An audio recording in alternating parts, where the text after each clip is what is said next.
Welcome back. It is the Moorning Breeze, topical discussion right away. And as I earlier on told you, we'll be speaking to retired Colonel Dr. Kizza Besigye. I know that at least he has been counted. And also, I well know that, I don't know about Simon. Simon, you will definitely be letting us know whether you've been counted or not. But this is the message that the president had. And immediately after that, Simon Kagwanjala will be speaking to retired Colonel Kizza Besigye and also letting us know whether he's actually been counted or yet to be counted. Take a look. Fellow countrymen and women, especially the Bazukuru, as we work towards realizing Uganda's Vision 2040, it is important that we plan based on accurate information about our people and our resources. I therefore would like to announce the 6th National Population and Housing Census that will start on the 10th of May 2024. The information from the National Population and Housing Census will support government, the private sector, cultural and religious institutions, civil society, and development partners in service delivery. It will also provide the basis for planning the provision of social services such as education, health, and transport, among many others, at the national and local levels. When data collectors or enumerators come to your home during the census, please avail yourselves and provide them with honest answers to their questions. This is in order to enable them to process the most accurate information about you, your household, institutions, and community. I therefore call upon all political, cultural, and religious leaders, private sector players, civil society, the media, and the institutions of the government to support this key national program. The successful execution of this census will influence the well-being of all Ugandans and progress the country towards the desired socio-economic transformation. I wish you all a successful census for God and my country.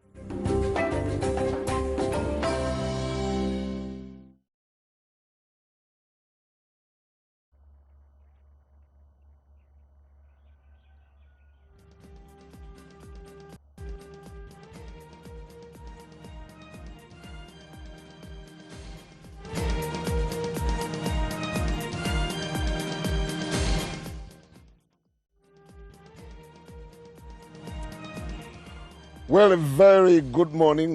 What a beautiful day to be at Colonel Kizza Besigye's home as we take a deep dive into everything politics, the things that are dominating the headlines of national politics, and of course, his perspective on where the country is headed. Well, Colonel, what a pleasure having you this morning, and thank you for hosting us. You are still hosting me. No doubt. So it's a very good pleasure, Simon, to be on the Moorning Breeze, and a very good morning to the NBC Moorning Breeze, NBS Moorning Breeze audience, wherever you are joining us from this morning. I hope you had a good weekend. For starters, were you counted? Yes, I was counted the day it began, which was the day after it was supposed to begin. And I hope that it's progressing. What's your take on the entire exercise? Shambolic, unexpectedly. I mean,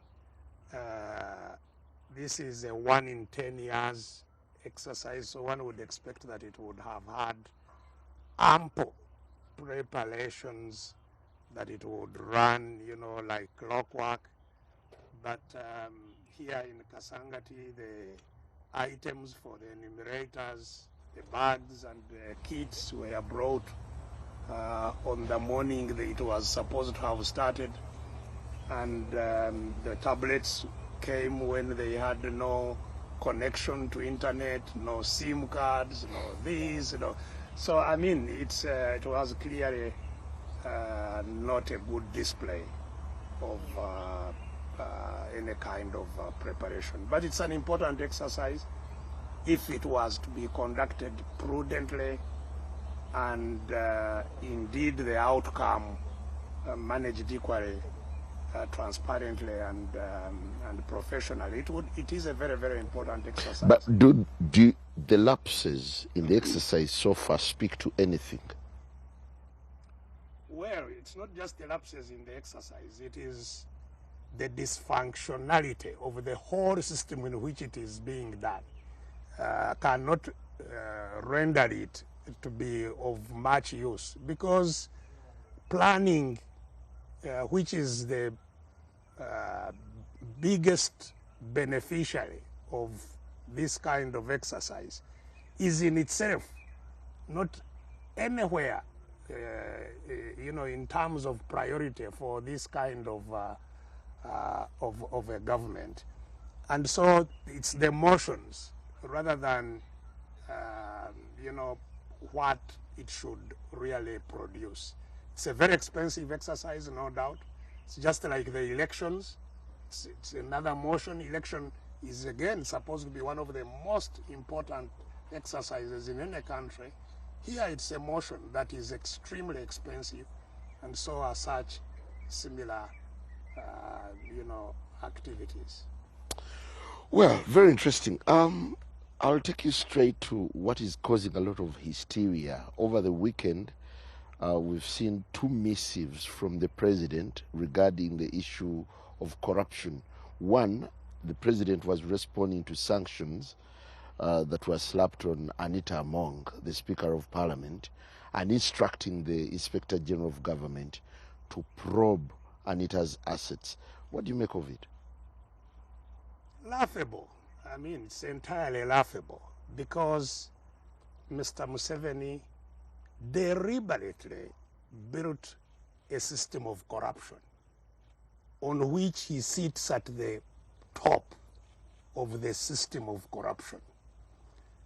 And he survives because of it. He's there because of the system of corruption, and he protects it jealously for that reason. And there cannot be any debate whatsoever, especially after 40 years, that Museveni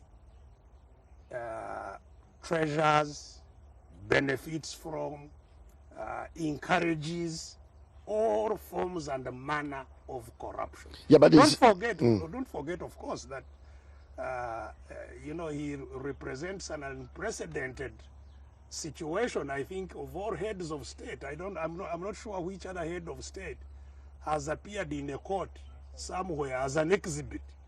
He himself was an exhibit in a corruption case in the United States, and courts are open institutions. All the evidence relating to that corruption case in which he was an exhibit is in the public. The president seems to be making a legitimate case in saying it is awkward for a Speaker of Parliament to accumulate wealth abroad, if indeed she has anything. So that possibly is the only angle that can be interrogated, the accumulation abroad. Because, as you know, he has openly, prominently, loudly defended the stealing and keeping of assets here. He says those who steal and keep here should not be tampered with, so that they don't take it abroad. So maybe if in whatever he's saying, if there is any thread of some kind of consistency, it is about stealing and taking abroad. But we should also know that is, even that is disingenuous, because the reason and it's not that they don't take the assets abroad. Of course they do. They have only tried to be more sophisticated in keeping the assets in Dubai, South Africa, in Europe, in a maze of companies, but which is traceable. But the only reason that we have more thieves keeping assets here is not because they are patriotic, is not because there is any morality around it. It is only thanks to Bin Laden and terrorism in general that stringent laws and rules and procedures have been, weaved around shifting money across the world. So it has nothing to do with, wanting to keep money domestically. They are still doing everything they can to shift it outside the country, all of them, the whole junta. And let's not forget, who has the money, who is involved in this mega corruption. Because when we talk about corruption, it's not the policeman on the road or some, rent-seeking person in the public service. It is the first family. It is the Museveni family which controls wealth in this country and all those around it, the patronage system around it. So it's a protected lot. Yeah, but the president now seems to be going hard on the corrupt. No wonder he's tasking the Inspector General of Government to do something. You see, hard by just signing a piece of paper or what? Because it's, if anybody wanted to write one important distinction or distinguishing factor about Mr. Museveni, it is his double personality, speaking entirely against what he does. He says one thing. In fact, once you hear him say something, know that he's doing the exact opposite.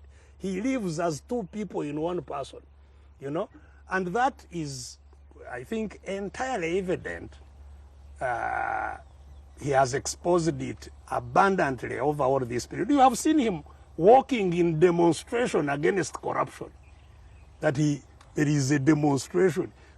How can you, the person at the top of the system that is supposed to fight corruption, be demonstrating against what you are supposed to do? How much? Because, and maybe if there is anything indeed in these letters, and I think there is a reason they are being written. I think there is some level of panic beginning to creep up, panic from a collapse of the economy, because this suction, the looting and plunder of the people of Uganda has reached a point where they can no longer even pick taxes from them. People are too poor to buy things. So domestic tax revenue is very low. They have been therefore supplementing that or relying to complement that with donations from abroad and borrowing from abroad.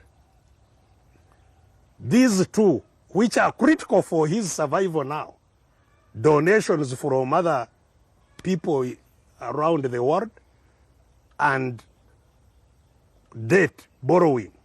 These two are now becoming very difficult, and for clear reasons, And we have been talking about it, that we shall not pay those debts because, frankly, they are odious debts. You can't lend money to a declared thief. You know he's a thief, a convicted thief is there. You lend money to them. They steal it. They don't pay you back, claiming they are acting on behalf of the people. When they clearly don't act on behalf of the people, there is ample evidence to you, available to you, that these people whom you are lending to are not acting on behalf of the people. In fact, they are acting against the people. You go ahead and lend money to them. They don't pay you, and you expect the people whom they were masquerading as acting on behalf of to pay you. That is odious debt. We have been telling these lenders that the people of Uganda have a legitimate, stand not to pay back the debts Mr. Museveni and his family are contracting from abroad. Are you cautiously welcoming the sanctions that were slapped on Right Honorable Anita Among? Any sanctions that are put on people who are causing pain are welcome. But I must hasten to say that in our case, they are not anywhere near a solution. The solution, they help to some extent, but the solution to our problem lies here, not abroad. And the sooner we get up to provide the solution, the better. Because there is a danger also thinking that some people will solve your problem. They won't. In fact, they are part of the problem for the most part. They are the ones who have been giving these odious debts, knowing, because this corruption is not a new thing, as I have told you. It's been evident. It's been, extremely corrosive all these years in the public arena, And it's not just the corruption of stealing, but also what Mr. Museveni himself calls immorality, immoral actions, immoral use of public money. Because you cannot, you can go to parliament and pass a budget, and you say, therefore, you legitimately spent. But when, in all fairness, what you are doing is robbery, because parliament is doing your bidding because you have guns. You see, what is going on in this country, although it is masqueraded as legitimate, lawful government activity, it is robbery because the government arises out of force. So what else follows is really a matter of doing things under duress. Yeah, but it's like the courts. The courts, you have attacked the courts. You have attacked parliament in broad daylight. Don't you find it intriguing that the West opted for just 3 people out of a net, out of quite a number of people who would be cited as being corrupt? Well, first of all, as I have said, I think that too is laudable, because regardless of the numbers that have been sanctioned and who they are, it has raised the matter in the public discussion and public discourse. It has created greater awareness than if they hadn't. There is a greater shine of torch on those who are coming from abroad to deal with the Ugandans. Because, you see, these are not small matters. If you say, the Speaker of Parliament is corrupt to an extent that you foreign governments are taking action, which it's an indictment on the state itself, on the government itself, that you have a government which cannot check corruption at because the Speaker is the one next to the presidency. If there is no president, the Speaker comes in line of authority over the country. So actually, it communicates a lot. It communicates that this is a country which is in crisis. It is in fact telling Mr. Museveni, because we have diplomatic ties, we can't sanction you, but you are sanctionable. This is diplomatic language. So they don't have to sanction 100 people. They are simply communicating that Mr. Museveni. So you want to suggest that the sanctioning of Anita is an indictment on the president? Absolutely, absolutely. Even the president, even Mr. Museveni, concedes in those letters you are talking about. You know, he's saying, because what he's writing is very interesting. He's writing to the Attorney General and saying, Attorney General, where are you in all this? Because don't forget, by the time the British came into sanction, this matter had been raging for months. So if the Attorney General was there, he would have inquired into the legality of what has been in the public arena, questioned in the public arena. That's what an Attorney General should have done. If he had done, he would have reported to the government, to cabinet. So the fact that Mr. Museveni is inquiring, Attorney General, are you there? Why have you got any view about all this? Months later, asking the Attorney General, and he's saying, and is the DPP there? And is the CID also still in the government? And is the IGG around?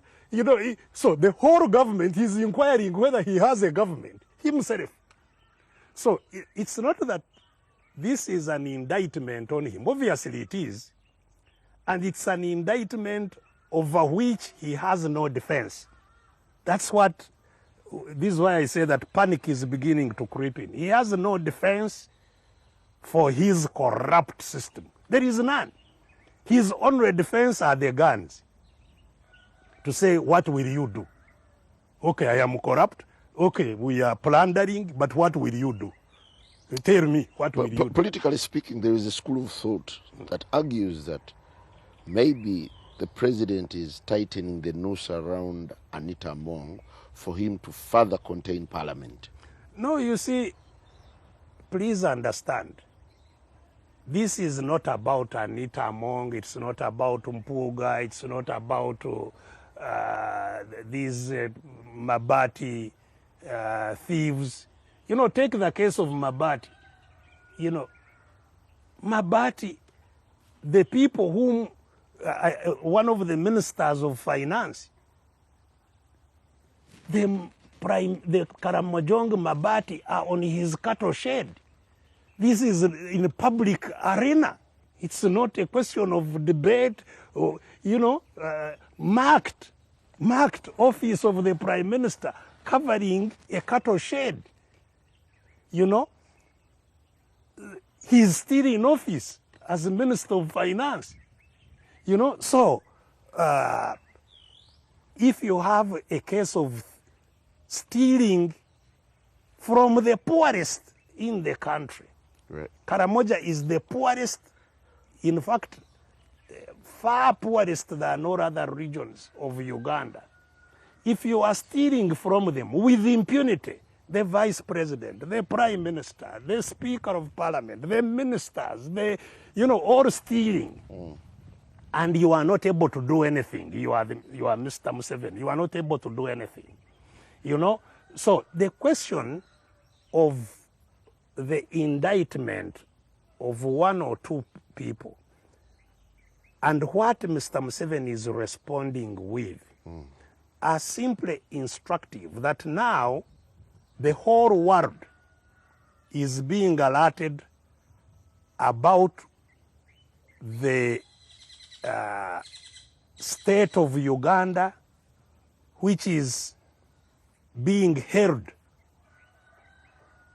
by gunmen carrying out a heist. You know, this is, you know, like you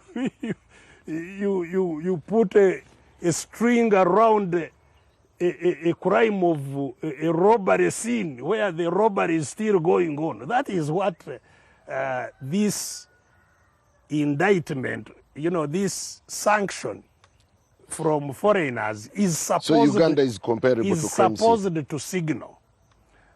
And you see, the reason the foreigners themselves, let it be clear, I cannot blame foreigners for taking advantage of us to improve the welfare of their people. I can't blame them. Governments are put in place to serve their people, to serve those who elect them. Right. Not to serve some irresponsible people out there who are not caring for their own, for themselves.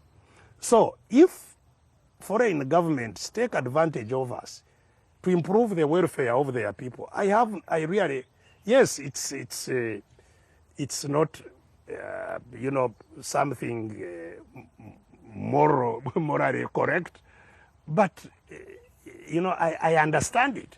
It's understandable. We shouldn't expect foreigners to solve our problems.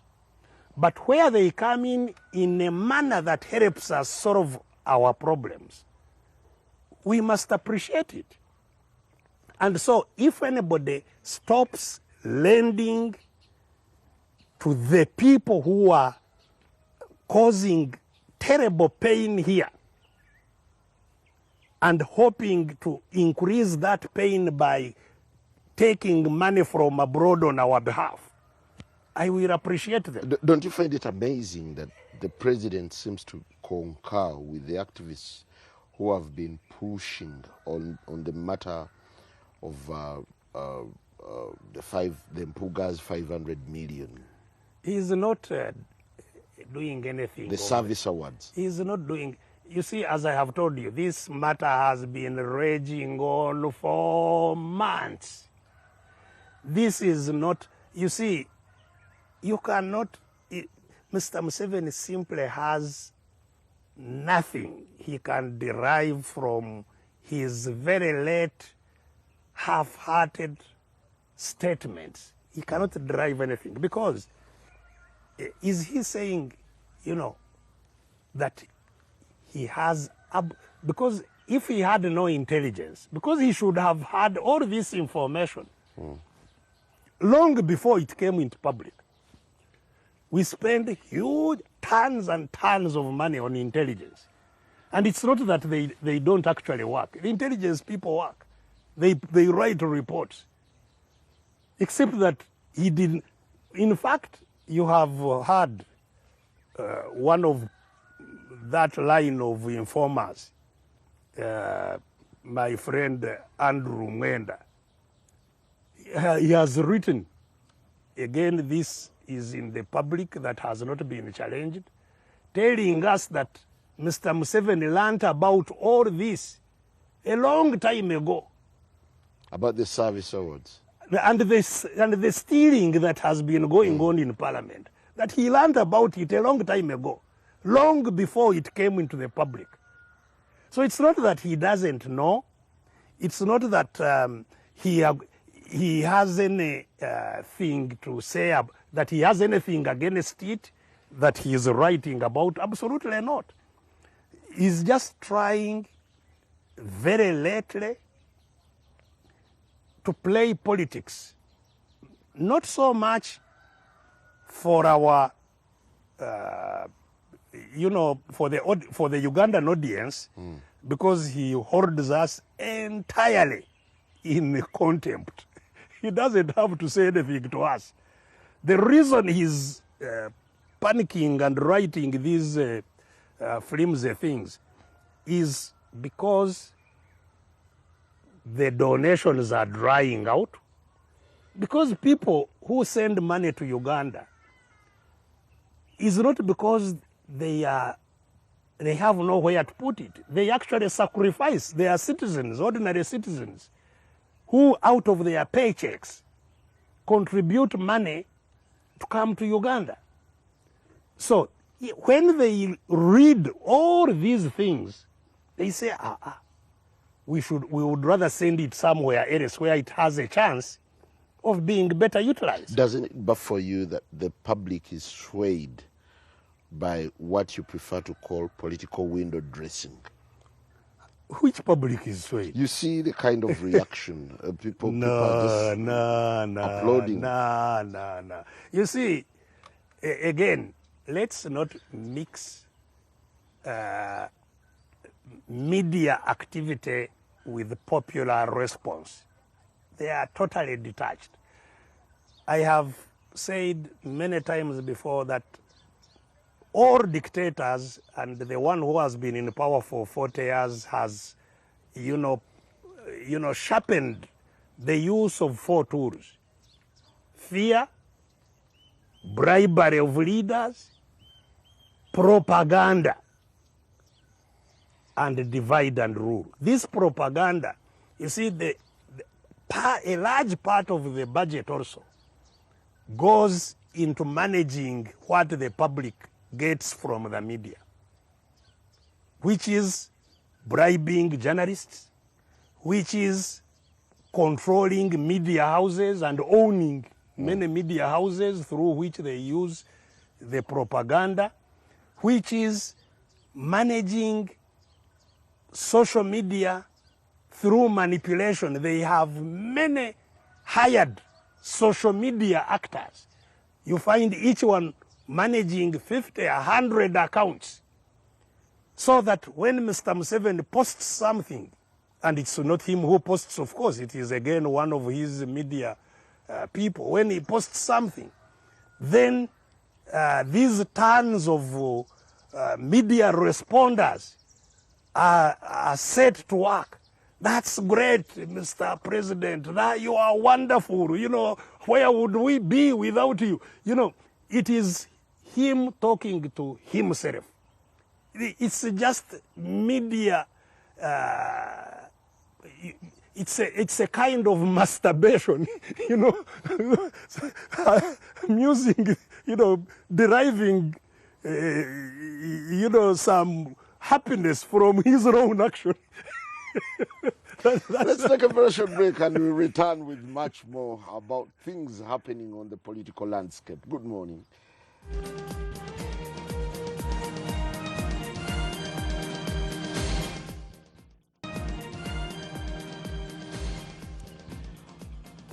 Welcome back. We're still having a conversation with retired Colonel Dr. Kizza Besigye on what is shaping the things or the political conversation in the country. Well, Colonel, as we wind up on this matter of the president's missives, what do you see ahead? 2 back-to-back statements from the president expressing his stance. Do you think something big like a tsunami is likely to happen either on the Speaker of Parliament? Are we seeing heads rolling? You see, heads may roll, but Simon, let nobody be, in doubt. All people who serve Mr. Museveni, regardless of the level, if they are not members of his family, they are pawns. They are pawns on the board. They are disposable, regardless of who they are, regardless of what they have done for him. Not the speaker, at least. All of the, you think the speaker is more important than Kaihura? You saw Kaihura overnight. I don't know where he is now, whether he's still in Bombo pleading with the General with the General Muhoozi, I don't know, but Kaihura had power, So Anita is nothing in the scheme of things. And so is all these, brokers and agents that he uses. They are nothing. As long as you are not a member of the family, power belongs to the family. Let people wake up to the fact. Whether you are a businessman and you are an associate and you have become rich or what, know that you are disposable. So what is going to happen?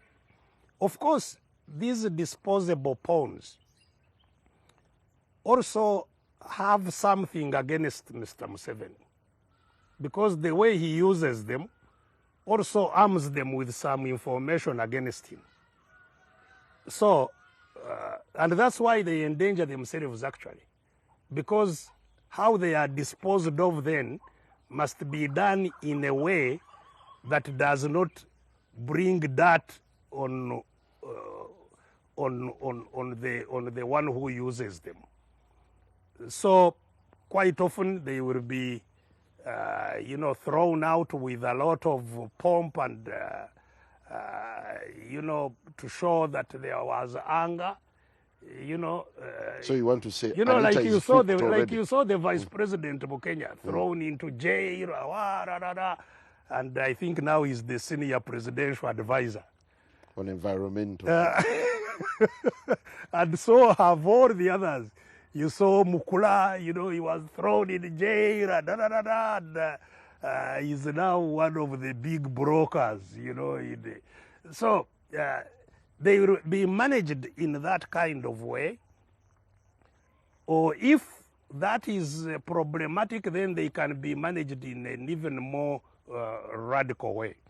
But make no mistake, that this is something to correct what is wrong. It has nothing to do with correcting the corruption system. It has absolutely nothing How to much do with that. attention should the country pay to these scandals? Even the fact that there may be some passing attention to it, that we are spending time on it, for me it hurts me, because it's not worth our lot paying attention to these gymnastics that they are playing out.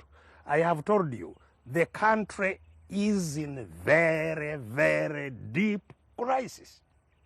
It is in very deep crisis because of precisely this, which has been going on for 40 years, where you have these mega parasites sucking blood from the country. It's like the hookworms are in your stomach, sucking blood out of the country. And the country is now totally anemic, without blood.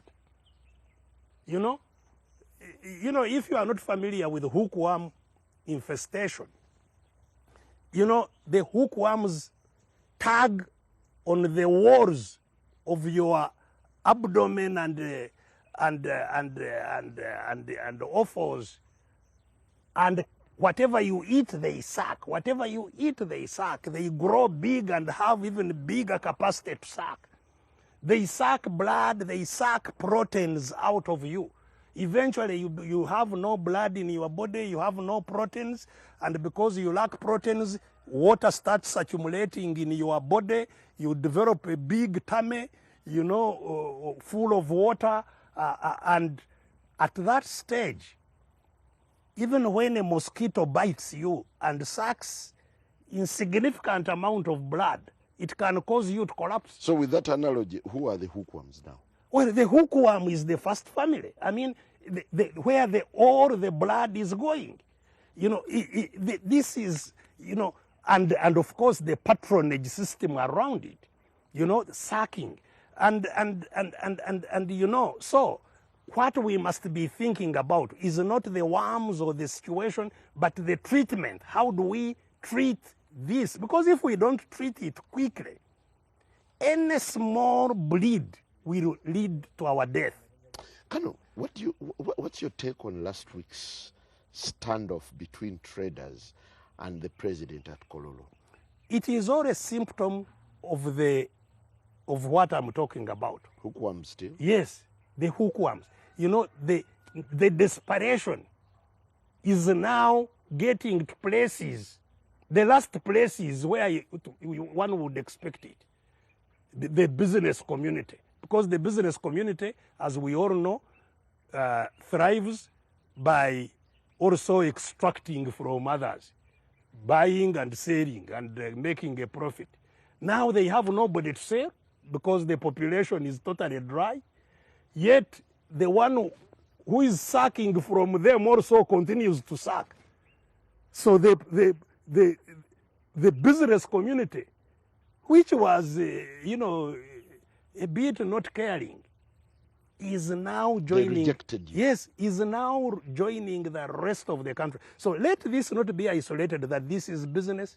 You saw the doctors crying and being pulled on the streets with their white coats and beaten and humiliated because they were asking for something little to eat.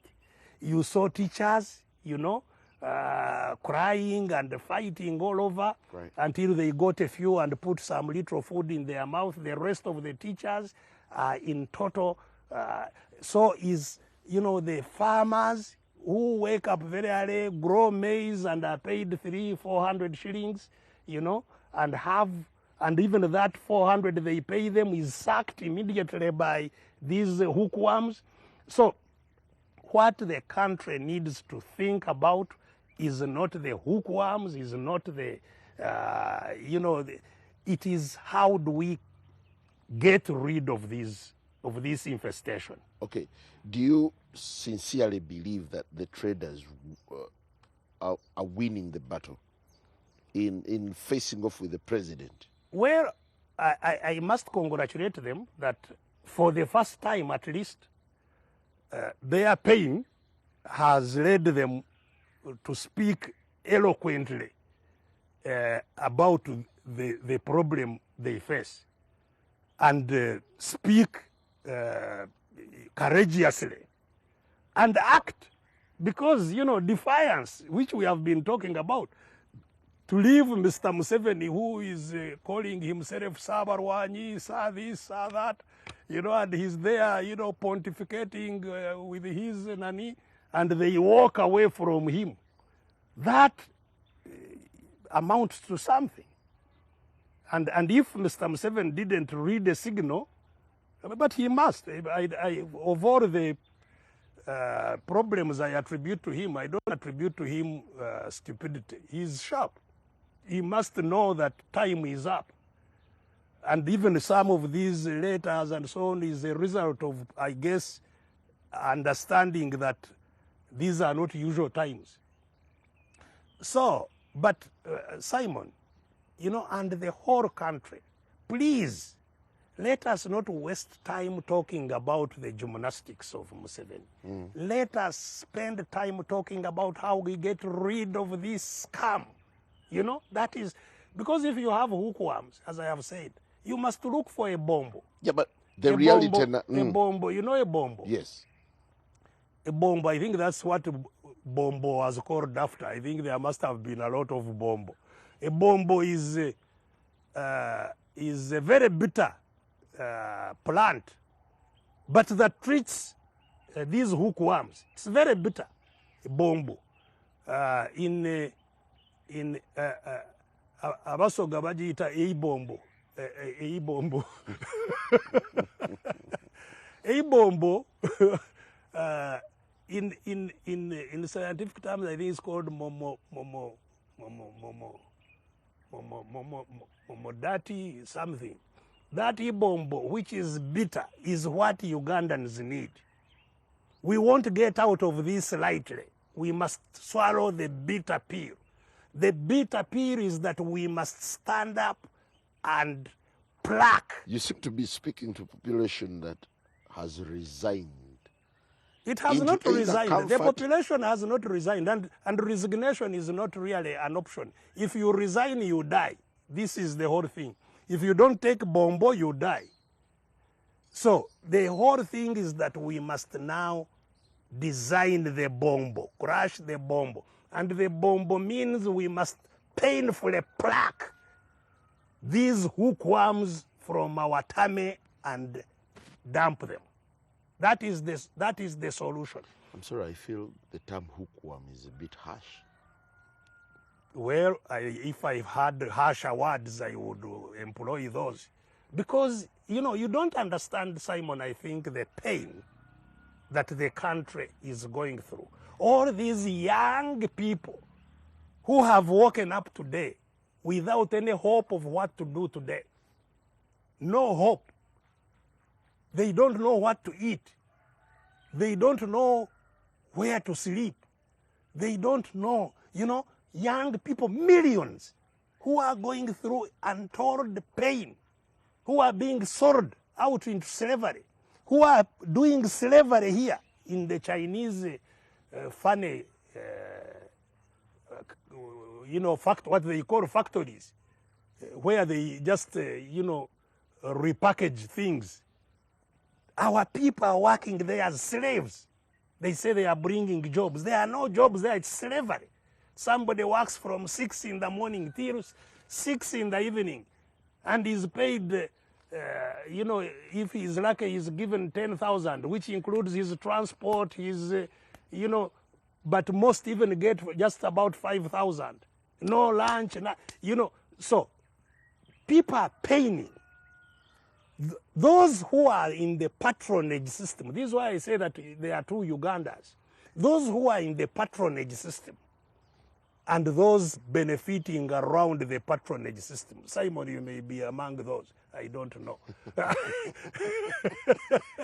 But if you are not among those, then you know the pain I'm talking about, that hookworm can't describe those causing pain enough. Do you want to suggest that, does it come to you as if traders are now politically conscious, that they will stand up? No, to I the don't regime? think. I don't think they are feeling the pain, but I get a sense that they don't know what to do as yet. Because that's why they say they are waiting to hear from Mr. Museveni. I don't know on which date. 20th. Waiting to hear what? That you are a trader, you are in Uganda, you don't know that all this has been constructed deliberately from there? That all the money that they are trying to pull from you is going there?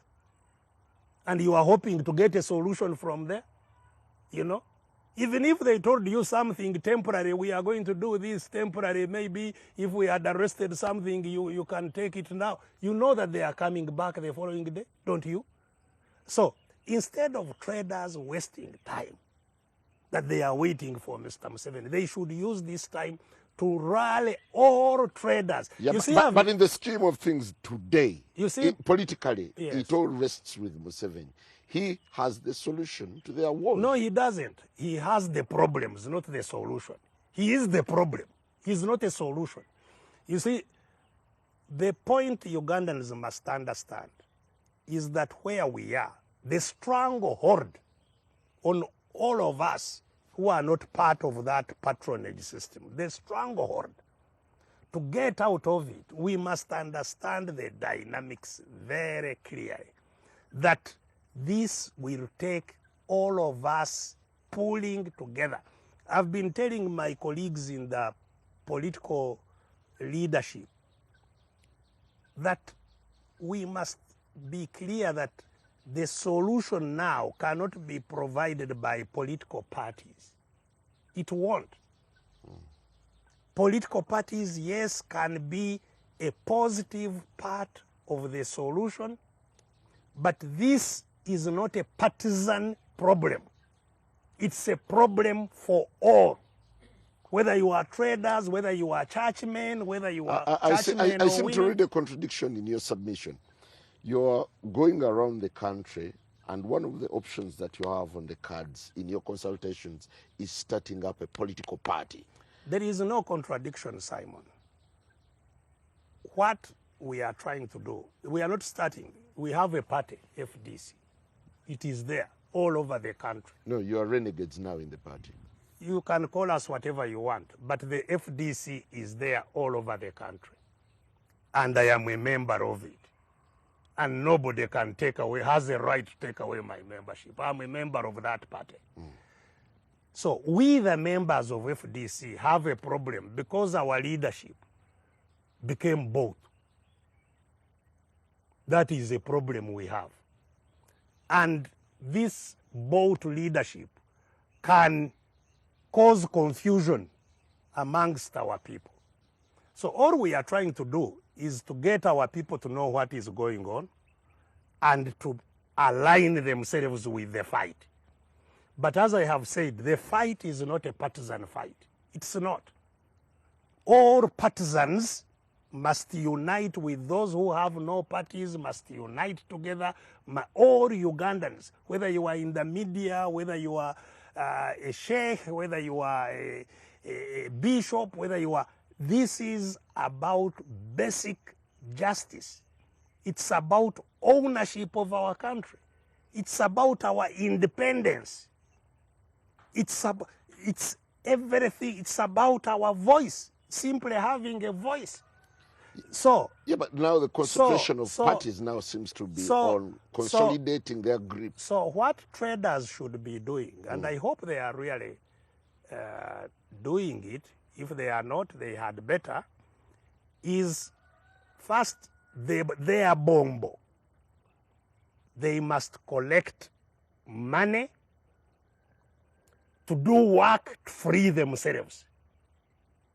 Because some of their leaders, I sometimes hear their leaders crying, having no money to move them to Arua to mobilize the traders of Arua, to give them information, to send the paperwork and so on. Their leaders themselves, leaders of business, have no money to mobilize business. That is a shame on the business people. In fact, I understand that even the little that we have had from the traders has been caused by not the traders, but their landlords, the people who own those malls.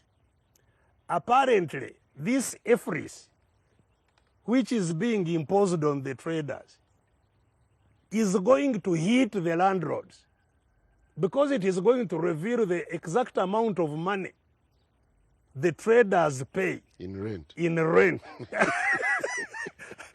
And once it reveals what they pay, Mr. Museveni will come for them, even in areas. If you have been declaring that you are paying, that you are being paid 1 million in rent, they find that actually you are being paid 10 million. So you have been taxed on the basis of 1 million. They will now tax you on the basis of 10 million for all the period you have, and they will take over the building. So all these buildings, if EFRIS actually goes ahead as it is planned, will end up shifting the ownership of all those buildings to Mr. Museveni, because he is the EFRIS on the other end. So, or the government, if you like to call the government. It will end up taking all the buildings to become government buildings because they have been dodging rental tax.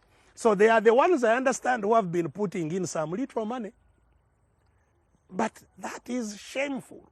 You know, we who have been the voice of people that are being strangled, we have nobody supporting us, you know, because the businessmen think what we are doing is, those are, they think what the political struggle we are waging, they think it's not theirs.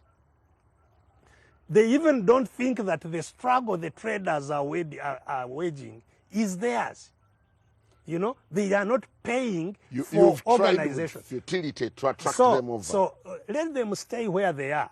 I told them, even if you don't listen to me, what I say will come to you. And it has gone to them. And it will go to everybody, including you in the media. It will come.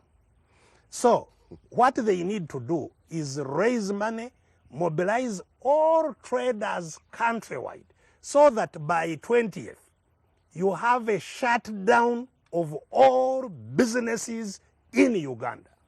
Then you will be talking. Then you won't need to hear what Mr. Museveni will have to say. If every business has closed by 20th, even if you say, we want Mr. Museveni, we shall only listen to you from State Square, and you must come crawling on your knees from Entebbe to State Square to tell us what you are, he will be on his knees. If you have shut down all business in Uganda, that's what power of the people means. You don't beg, you have the power. But if you think you are going to go to the problem to get a solution from the problem, then you yourselves, you are a problem. You seem to be giving it now a political twist, yet hitherto it's been more of a business. What is a political twist? There is rallying people to close down shops. Are taxes politics? Who determines taxes? Politicians. So how can those protesting taxes not be political? Because that's what they are protesting. They are protesting what Parliament did. They are protesting taxes. And it's not Parliament. I have told you, Parliament is also a captive. So they are protesting, except that some don't understand where it comes from. They are busy just looking for how to buy and sell. They don't know where all these things is coming from. That's why we who have been watching have a duty to tell them. And if they are worth their businesses, they will listen and do what they need to do. As we get out of here, Traders alone, business alone, can help reshape Uganda. They can. But of course, if they don't, then these taxes that we are talking about are paid by Ugandans. We can... The other day you were talking about elites who are sleeping. Yes. Today you're talking about traders who are sleeping. They are elites also. They are elites. They are part of the elites. Yes, they are. They are elites. They are business elites. They just like you have political elites, just like you have, civil society elites and so on. So you think EFRIS is awakening to them? You see, it's not just EFRIS. Yes, taxation, which is the system through which suction of blood is done from everybody. Again by the hookworms. Yes. So it's taxation, you see? And it's deliberate because, as I have said many, many times, if it was about government revenue, every government needs revenue, and therefore every government must tax. But of course, tax for services, tax for providing public goods. If you have a low tax regime, you are likely to collect more money than when you have a high tax regime. Because a high tax regime means there is going to be smuggling, tax evasion is going to be high. It means fewer people will afford to buy the commodities and so able to contribute to your tax revenue. Whereas if the tax regime, so it's not about revenue. Some people confuse. They say, you know, if you are challenging taxes, wouldn't any other government collect tax? Yes, it would. It's a question of, first of all, what level of taxation, but secondly, what you use the taxes for. You know, what has been said this year, that State House alone, State House, not the President's office, that the home of Mr. Museveni is going to consume 802 billion. The home. 802 billion. All districts in Uganda get a budget, annual budget of between 20 and 40 billion. Districts in Uganda, a district gets 20 to 40 billion. The home gets 802 billion. If that is not hookworm, what is it? Well, that analogy of the hookworm, you've been around the country mobilizing and meeting a number of FDC supporters. What is the pulse like? Well, apart from, of course, meeting the FDC members, we also talk to the general public. And across the whole country, because we've been to the east, we've been to central, we've been to the west, we've been to the north, across the whole country, the pain I'm talking about is evident. And people are simply asking, what can we do? And that is a good place to be. People are no longer asking what is the problem. I think people understand not all, but a critical mass of Ugandans know the problem. The only debate is what do we do?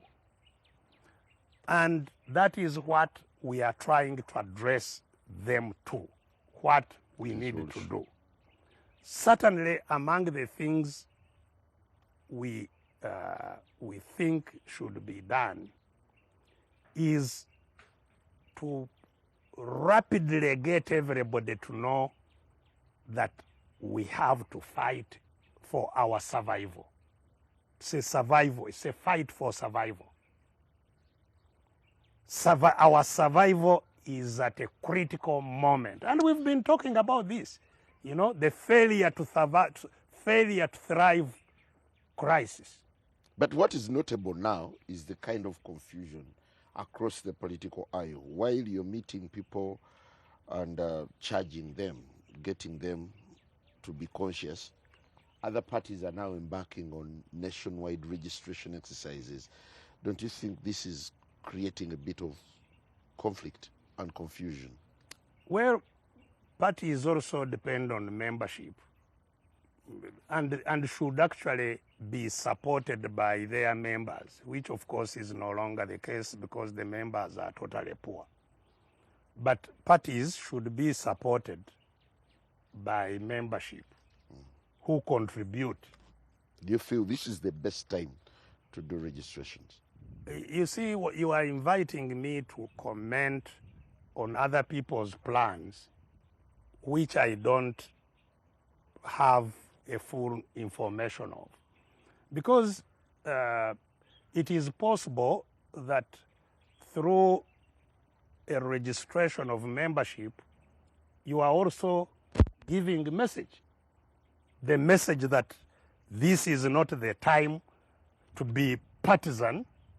This is the time to rally all of us together and fight for our survival. You can give, just like I'm telling you, we are meeting FDC members, but making this, giving this message to them very, very clearly, that this is not a time for partisanship. In other words, we shouldn't, and that's why, you know, even in our own meetings, you've been seeing members of other parties present prominently. You know, when we were here in Mitiana, we had the leaders of NUP in Mitiana with us in the public meeting. And that's as it should be. So what would be disastrous, and I hope it is fought from whichever angle, is for anybody to communicate a message suggesting that we are rivals or even opponents or even enemies who are still, that we should look at each other with suspicion, with mistrust, or even with hostile hostility. That would be disastrous. And actually, you know, Mr. Museveni has come into all these parties. And the way you detect the voices of those who are working for the junta or with the junta, they will be opposing two things. First, they don't want us to come together. Right.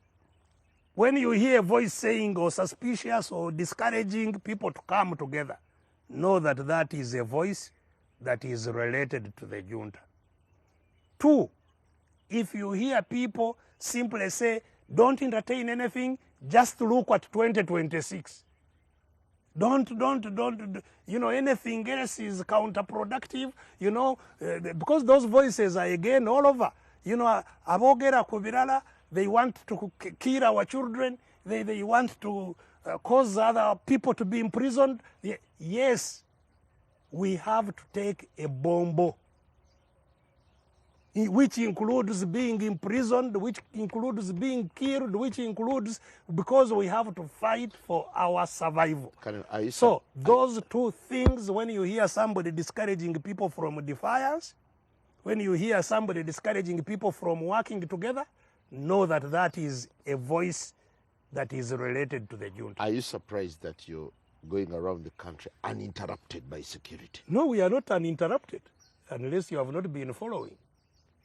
There has been a very significant attempt to disrupt us wherever we have gone. But, and this is why you were asking earlier what I sense the mood is like. The people are belligerent, and the people have fought. And you see, one thing that maybe is also escaping you in that analysis is that the capacity of the junta to push back against us is also limited now. It's not the same as what Kaihura had. Wherever we have been, you find there is only one cricket vehicle in the district of the police. Just one cricket with this policeman climbing on it. So the capacity of the police itself is very low. I even hear that they have no tear gas. The ones who still have it is expired. In fact, UNBS, what do you call that? Is it UNBS, the Standards Bureau, should arrest the police for keeping expired tear gas. Because it's dangerous also to everybody, including to the policemen. It is dangerous to the policemen. It is poisonous. We need to get out of here. And I really want to thank you. So the police is, and of course the policemen themselves don't have morale. They had only recently, they are doubling the pay of military. The military is not the one which works here. The military, here it's the police we are always battling with. Nobody is talking about their pay. They earn nothing. They sleep in toilets. They do all, so even the morale, I can see that their morale is also very low, and rightly. So all these people should join us for the final liberation of this country. Colonel Dr. Kizza Besigye, what a moment speaking to us about issues that are shaping the conversation around the country. That's it from me. Let's continue the conversation on all our social media platforms. Where do you think the country is headed with sanctions and with all that is happening on the landscape? Good morning. Have a good week.